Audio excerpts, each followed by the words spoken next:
Well, good morning, guys. It's Pastor Andy. Today is August the 14th, and we're looking together in Psalm chapter 137.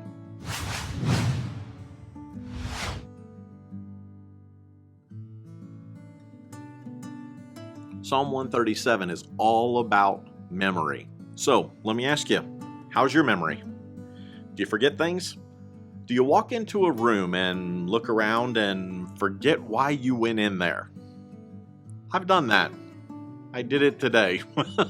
I hate to admit it, but sometimes I'll forget things, or I'll be driving someplace and not realize that I have passed my exit ramp or the road that I was supposed to turn on because I'm completely someplace else in my mind. Or I'm embarrassed to admit that many times I'll drive to church and not remember the entire drive to church because I'm distracted thinking about something else. Or I'll be behind another car who is turning and I'll turn for no reason just because I'm following the car in front of me and I'm not paying attention to where I'm going. I'm completely in my mind someplace else.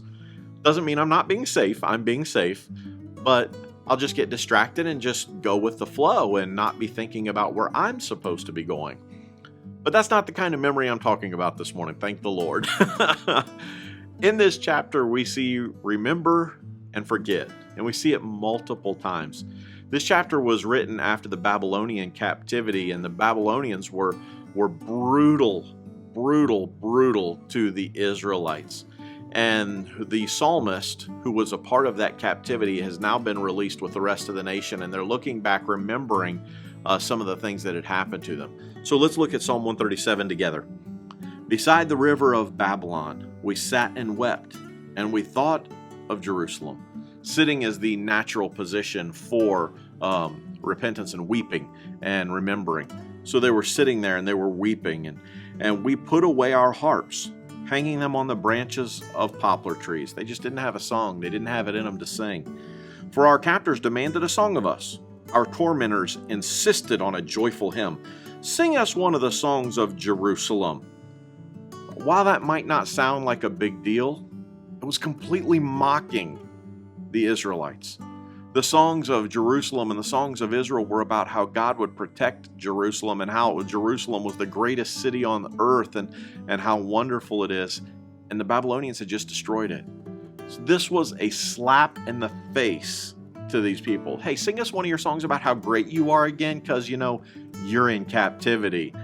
He goes on, but how can we sing the songs of the Lord while in a pagan land? Why would we want to do this? Why would we want to sing? We can't sing these songs. It's totally making fun of us, totally slapping us in the face.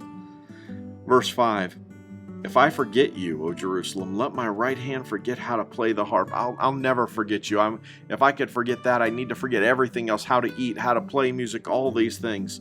And he goes down through here and talks about, may my tongue stick to the roof of my mouth if I fail to remember you. If I don't make Jerusalem my greatest joy, God, if I can't keep Jerusalem as my greatest joy, just kill me now. Don't let me forget about how good that you were to us and how great our city is. And then the psalm takes a right-hand turn out of nowhere and just off. And a lot of people struggle with the last part of this psalm. And I'll be honest, as a Christian, sometimes when I look at it at face value, I struggle with it. Listen to what it says.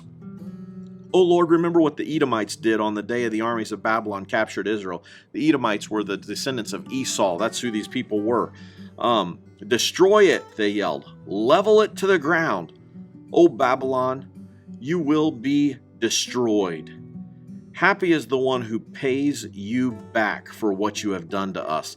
Happy is the one who takes your babies and smashes them against the rocks. That sounds terrible. That sounds horrible. Where's the love? Where's the forgiveness? Where's the grace and mercy? As Christians, we're supposed to forgive. Didn't they know they were supposed to forgive?